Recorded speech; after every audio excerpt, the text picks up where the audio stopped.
Dear sisters, delegates from far and near, it is an honor and a pleasure for me to welcome you to South Africa.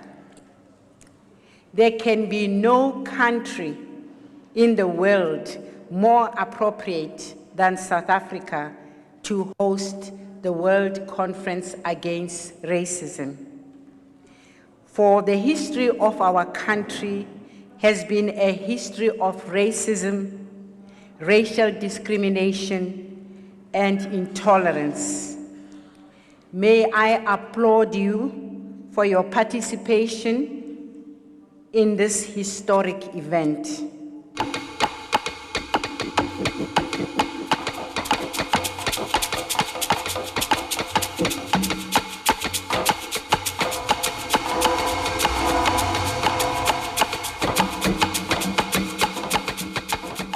The time was August 31st, 2001. The place was Durban, South Africa. Representatives of governments and civil society from all over the world were gathered for the United Nations World Conference Against Racism, Racial Discrimination, Xenophobia, and Related Intolerances. They were gathered to develop a global action strategy against racism.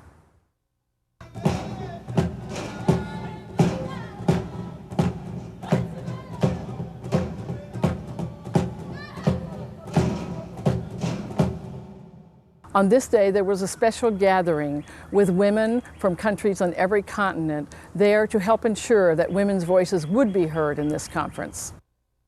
They came from Nepal and Malaysia and Bangladesh and Indonesia in Asia, from the Republic of Congo and South Africa in Africa, from Guatemala and the Dominican Republic in Central America and the Caribbean, from Germany and Yugoslavia in Europe, from the United States in North America, and from Palestine in the Middle East.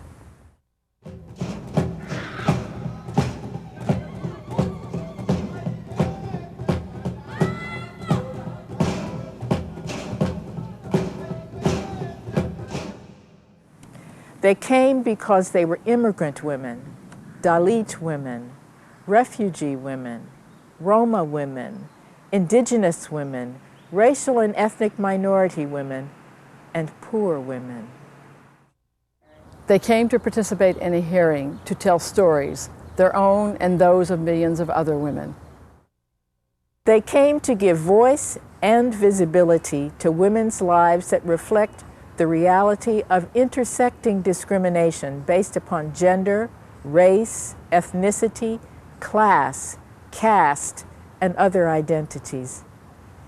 Interconnections that are the basis for the violation of their human rights.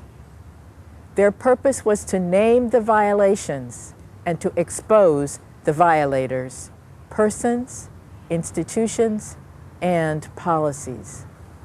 But they were more than victims. They are survivors and organizers who came to tell another story as well. The story of the triumph of women's organizing in the face of these multiple discriminations. The story of how to use the human rights framework to assert women's rights.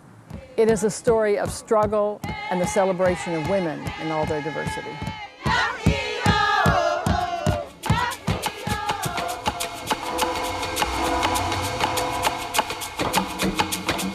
These are the realities of racism and sexism in the world today. This is intersectionality of oppressions that women live every day and that the World Conference Against Racism should address this week.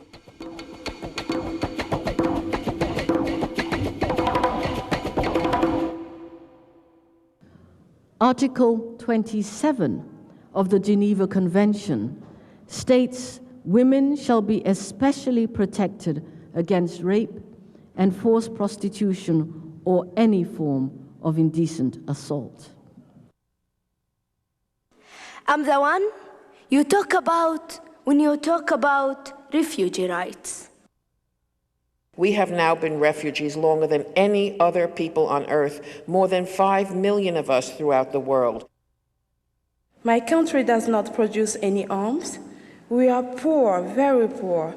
but our government uses our scarce resources to import guns. Durante la guerra, during the war that took place in the 70s and 80s that we lived through in my country, which was supported and financed by the United States, por los Estados Unidos, al que afectó y vivió the indigenous peoples experienced genocide. Los pueblos indígenas. Little Francisca was 11 years old. From Batavian Chinese family, living in a Chinese slum in West Jakarta. During the May riot, her house and the family pig farm was looted. The father ran, leaving the mother, Francisca, her sister and small brother. The looters took the pigs and raped the mother, her sister and Francisca. 2 days later, the mother killed herself by drinking mosquito repellent after having leaving Francisca and her sister in a nearby clinic. Still bleeding from the rape, a week later, I came to the clinic, finding them very weak, especially Francisca. With the intravenous infusion and blood transfusion strap in her arm, she held my hand tightly. When I touched her, she didn't let my hand go for the whole day. The next morning, when I said goodbye, she cried without saying a word. Finally, I decided not to go home, around 11 o'clock. She tightened her grip and her tears kept dropping. I put my face in her cheek and soon found out that she had already died. Day after day, the number rose and the horrors came into the many forms of brutal sexual violence, including the gang rape and mutilation that targeted especially women of Indonesian Chinese descent. In response, the voluntary team of humanity set up a special division called the Division of Violence Against Women, which immediately set up crisis center, counseling team, and fact-finding mission. We got requests from communities in various parts of Jakarta to arrange group discussion to come to grasp of what was happening. We share our understanding that this tragic event is a form of state violence that used ethnic and gender violence as a means of causing public terror. This combination of racist and sexist violence reflected at one level militaristic tendency to use women's bodies as means for terror. At the second level, exploited the racist legacy of Indonesian colonial history. During Dutch colonial rule, the Indonesian Chinese were given special status and rights to collect taxes from the natives for the colonial rules, thus making them as buffer and scapegoat. As the news of the violence spread, the Division of Violence Against Women faced intimidation and threats. Unidentified callers threatened to rape all women volunteers. There was a strong wave of denial and disbelief in the public discourse about the reality of the rapes. Instead of voicing anger over the rapes, the House of Representatives demanded that the voluntary team for humanity be brought to court for bringing up lies and shaming the nation in the face of the world. Following the disclosure of May rapes, groups of women from all over Indonesia, including West Papua, Aceh, East Timor, came forward to testify against violence against women that occur in the area of conflict and military operations. With all of them, I realized I cannot just hope, but still have to fight hard so that the transition in Indonesia will lead to significant changes that will make Indonesia a place where everybody, regardless of her or his sex, ethnicity, religion, and race, feel safe and free. That was my promise to Francisca as I held her hand in her dying moment. My promise to the 2 girls who lost their nipples, to Ita Marta Dinatas, who was silenced before she could speak up, a promise that I will keep until the end.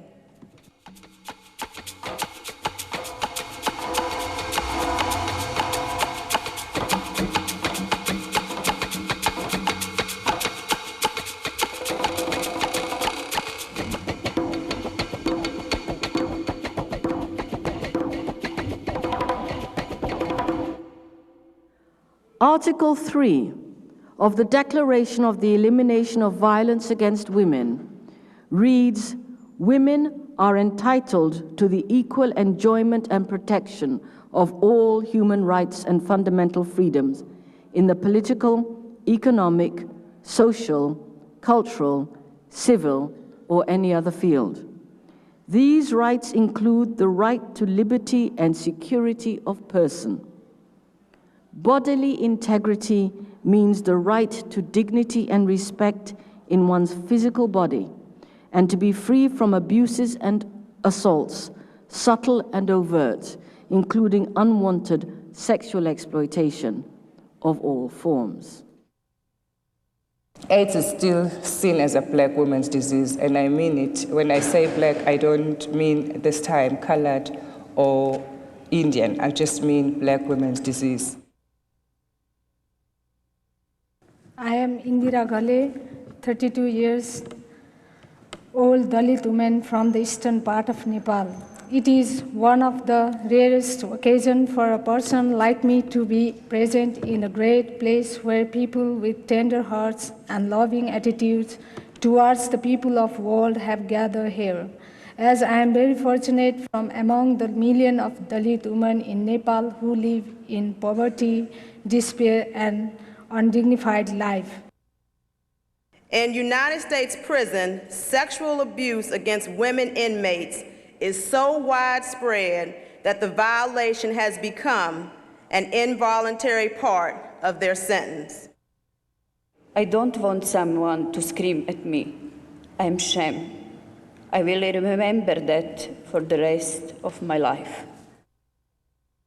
Another case of young Roma women that came as a refugee from Kosovo was very disturbing for all of us. She and her sister have joined the women's movement and worked hard on achieving women's human rights. But she, Ismeta, decided to act upon the will of her parents and sacrifice herself in order to escape difficult living conditions and accept to be sold by her father into marriage. Ismeta was sold for $9,000, which were used to transport her and her family illegally to Sweden. She married a Roma man who came from Bosnia, and her family sought asylum in Sweden. When I talked to Ismeta, she always said that her parents had not sold her. She used to emphasize the fact that this money will help them all to go abroad and into a better life. Even now, 2 years after his departure, all Roma girls talk about her as an example of sacrifice for the family. The international community too has ignored the fact about the rapes of Roma women in Kosovo and trafficking of women, among which a great number are of Roma nationality. Out of fear of social despise, Roma women do not bring their experience to courts. No woman all around the globe has received the full support after the horrible experience of violence since the institutional officials and the procedure itself blame her for the rape. Not one woman that came to our organization because of rape wanted to go through the official institutions. You have to understand that there is another dimension in the lives of Roma women. All the institutions that are there to provide assistance are white. Only white people are employed there. Only white people are involved in the decision-making process. Racism is very much present, and this is the primary reason that Roma women rather give up than seek assistance from the institutions. I was lucky to live differently than my grandmothers, to receive education, not live in the Roma ghetto, and choose the way of life for myself. But I still live in the society that is not liberated from prejudice, violence and wars, racial and religious intolerance and hatred. No one expected me to graduate from primary school just because I'm Roma. Not my teachers, nor my family. But completing my education, I feel that I can somehow manage to get full integrity than otherwise would be impossible. I would probably be married to a man and be his slave for the rest of my life. I talk about slavery not to upset anybody, but because we are now seeing increasingly contemporary forms of slavery surfacing in the world. We have heard Indra and the Roma testimonies speak about trafficking. Trafficking of women and children is a contemporary form of slavery, and we must name it as such.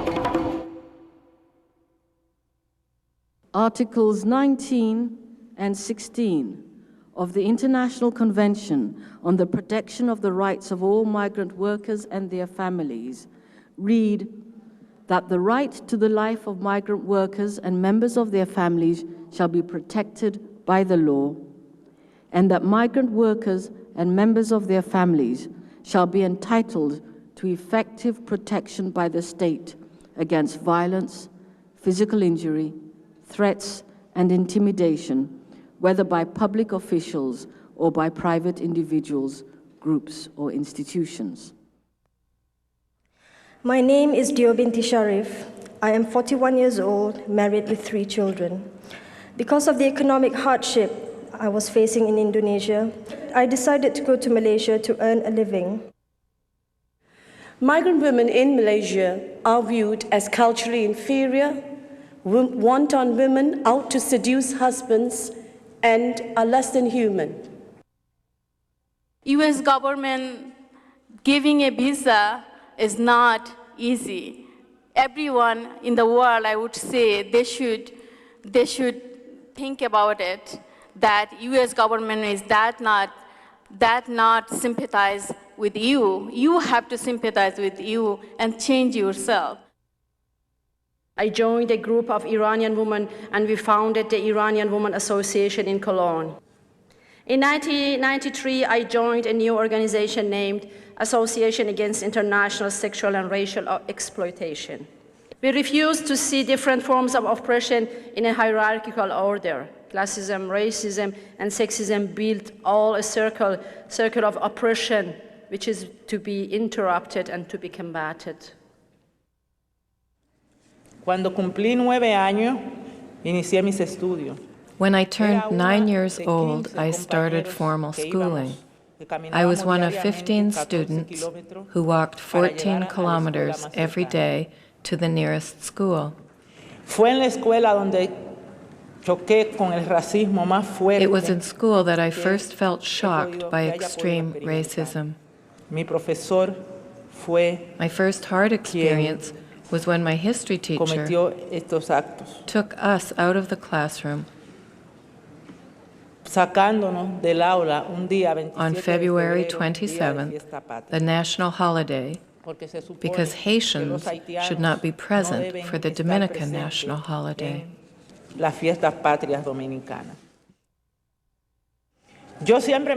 I always felt committed to the struggle of my town, the injustice that my people, my group, have suffered, in addition to the state-sponsored oppression and exploitations where women and children are most vulnerable. To the east of the country, the military was at their most creative. At 2 in the morning, they broke into one of the Haitian homes. They tied up the partner of a migrant Haitian woman. They raped her repeatedly. Later, they forced her 18-year-old son to engage in sexual intercourse with her.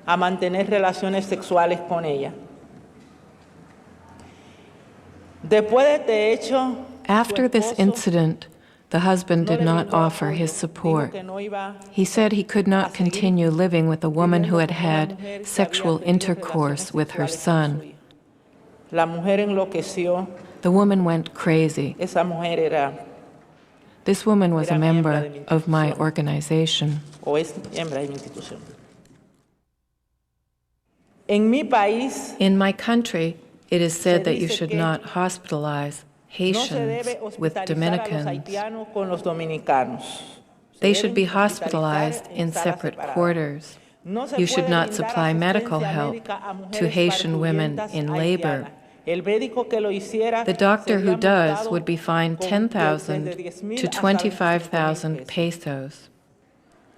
In the country where I was born, I exist under 3 names: Solange Pierre, Sonia Pierre, Solange Pierre.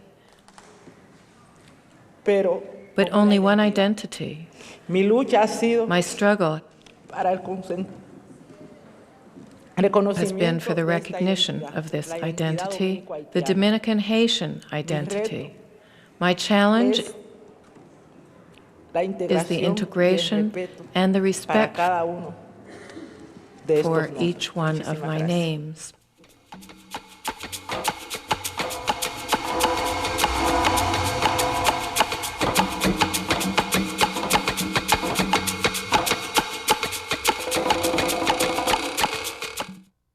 But what is the meaning of a law if no one enforces it?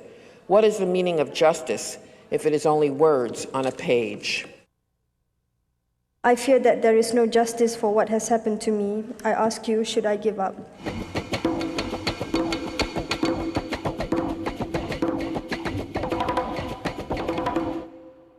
But right now, I am not ever going to try to kill myself again as a woman here, because that's my life. I have every right to save myself. Remaining in our own isolation cannot going to solve the problems. We need to build up regional coalitions. Sometimes we build up coalition on the basis of issues.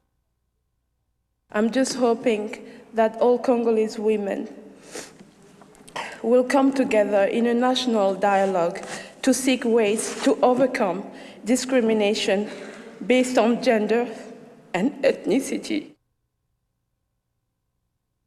In Indonesia, young people are working to achieve justice. And all of the children in the Indonesia camp have a new hope. That hope is Ibda, the Children's Culture Center that we founded in Indonesia in 1994. I am working for FIDO, the feminist Dalit organization, the only Dalit women's organization in Nepal. FIDO has established with a mission to uplift and empower downtrodden Dalit women economically, educationally, socially, and to advocate against caste and gender discrimination. As objects, FIDO has started various plans and programs to deal with problems such as untouchability, trafficking, rape, and sexual exploitation. By generating awareness and unity among Dalit men and women, such problems are best to be weeded out. Our network has also dedicated its efforts to develop women's human rights through the usage of existing international legal instruments such as CERT, International Convention on the Elimination of All Forms of Racial Discrimination, and CEDAW, and making the government accountable for these conventions. One example for these efforts is the shadow report, which we have submitted along with the federal report of Germany to the committee members of the UN CEDAW committee in January 2000 in New York. Our report provided broad data and analysis of the situation of migrant women and violence against them in the migration process, especially in 3 fields: marriage, domestic work, and prostitution. Although the picture looks bleak, the Malaysian government has established the following: a cabinet committee on foreign workers, a police hotline to report on foreign domestic workers' abuse, speedier police investigations and charges against the perpetrator if the case attracts media attention. Minimum age requirement for foreign domestic workers is 25 years. Foreign domestic workers must consent to work with the employer from other religion if she's Muslim. Después de todo esto, even after all that has happened, yo mantengo mi esperanza. I still have hope. And when people ask me how it is possible to have hope, I answer that I don't feel alone. Hay mujeres que me han ayudado. There are women who have helped me very much through their example. They are the Mayan women of Guatemala and the women of civil society. They are the women who have come here to give their testimony and give me lots of hope.